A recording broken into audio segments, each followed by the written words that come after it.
Negara kita Indonesia ini di tahun 2045 akan menjadi ekonomi terkuat 4 besar di dunia.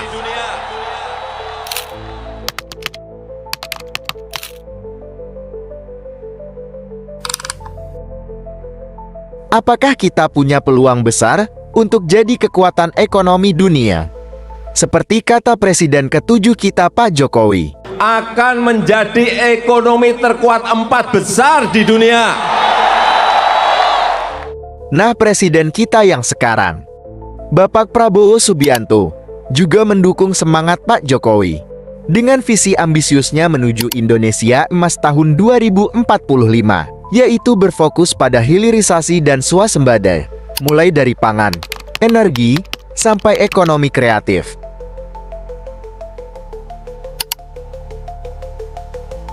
Tapi ada satu hal yang gak kalah penting, dan hal ini yang berpengaruh dalam proses perjalanan Indonesia Emas.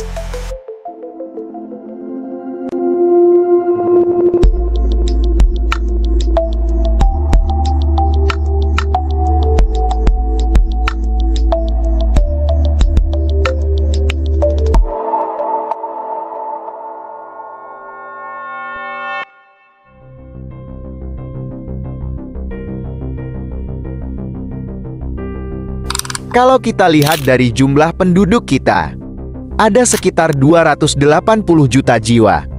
Pastinya Indonesia punya potensi besar untuk jadi kekuatan ekonomi dunia. Hal ini didukung oleh generasi produktif kita yang tercatat sekitar 190.000 dengan usia 15-64 tahun. Yang berarti kita punya tenaga dan pikiran siap kerja. Bahkan, selama 2 dekade terakhir, ekonomi kita stabil di kisaran 5,0 sampai 5,5% setiap tahun. Tapi, di sini ada sesuatu yang perlu kita bahas lebih dalam. Hilirisasi kunci daripada kemakmuran. Kalau kita lihat misi presiden kita, beliau ingin melanjutkan hilirisasi dan industrialisasi dalam negeri. Itu artinya, kita enggak cuma mengekspor bahan mentah, tapi mengolahnya sendiri jadi produk jadi, yang dimana misi itu bisa berdampak banyak bagi Indonesia. Mulai dari meningkatnya lapangan pekerjaan yang otomatis menurunkan tingkat pengangguran, dan akibatnya kestabilan ekonomi kita terjaga. Karena kita sudah tidak bergantung juga pada barang impor, dengan cara swasembada sendiri.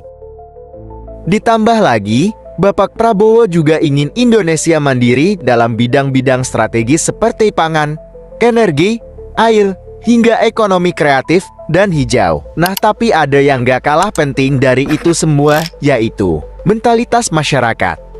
Sambut masa depan dengan penuh optimis.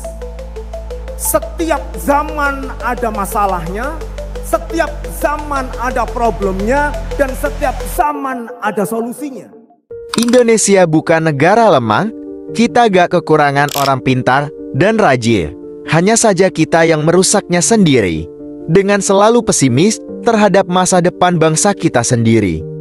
Bahkan, kalau kita lihat banyak sekali di sosmed konten-konten yang selalu pesimis akan kemajuan bangsa sendiri.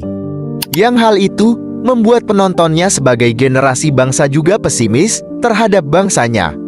Karena sentimen negatif yang dibuat oleh saudara sebangsanya sendiri. Jadi menurut Ruang Bisnis, Indonesia Emas itu kembali lagi kepada kita sebagai masyarakat. Gimana kalau sebelum kita mengajar cita-cita Indonesia Emas tahun 2045, kita mulai dari dalam dulu. Dengan cara bangun sentimen positif, apresiasi karya anak bangsa, dan lebih menghargai potensi dalam negeri. Ibaratnya, kalau kita semua punya mentalitas yang mendukung satu sama lain, pasti cita-cita ini akan lebih cepat tercapai. Bung Hatta juga pernah berpesan, bangsa yang tidak percaya kepada kekuatan dirinya sebagai suatu bangsa, tidak dapat berdiri sebagai suatu bangsa yang merdeka. Nah, dari pernyataan itu kita bisa simpulkan, kalau kita harus percaya diri kepada bangsa sendiri, dengan optimis melihat masa depan bangsa.